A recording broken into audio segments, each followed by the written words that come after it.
The time for social distancing, it's immediately.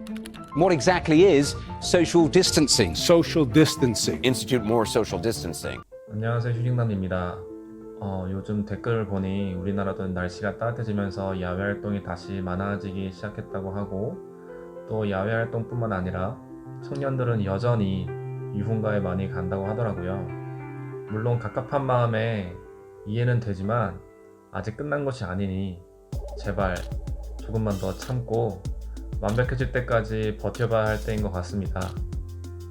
오늘은 외국 영상 중에서 사회적 거리두기에 대해서 너무 표현이 잘 되고 잘 만들어진 영상을 한 편 가져왔습니다.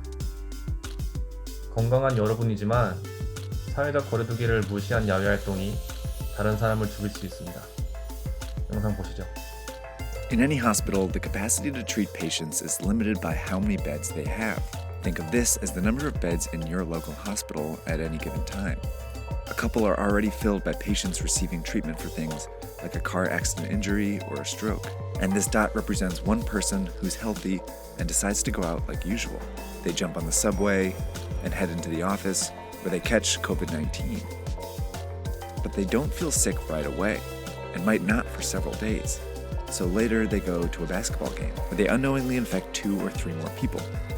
Most of these people will have relatively mild cases, but one might be an elderly person with a severe case who will eventually have to go to the hospital. But these 3, who are all infected but don't feel sick, go out again, on the subway, into the office, and then out after work, infecting several more people, 20% of whom will need to go to the hospital. Over a short period of time, this process multiplies the number of people going to the hospital each day. Before long, the hospital is full and a crisis begins. People with severe cases of COVID-19 can't get treatment, and some who could be saved die.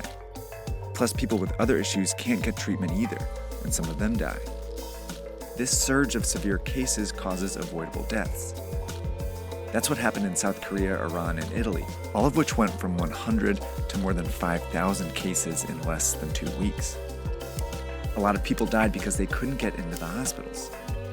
This surge is made up of only severe cases, but it was generated by people who didn't feel sick, spreading the disease in public.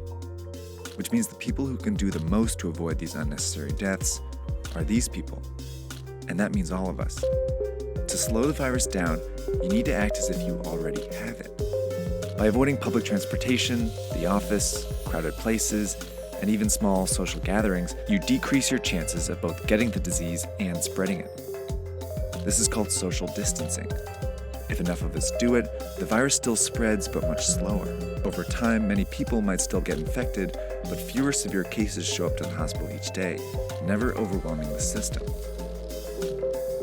This trend line gets flatter. These people can all get treatment, and fewer people die because of it. These are the 2 ways the COVID-19 pandemic can play out. But this one only happens if everyone does their part.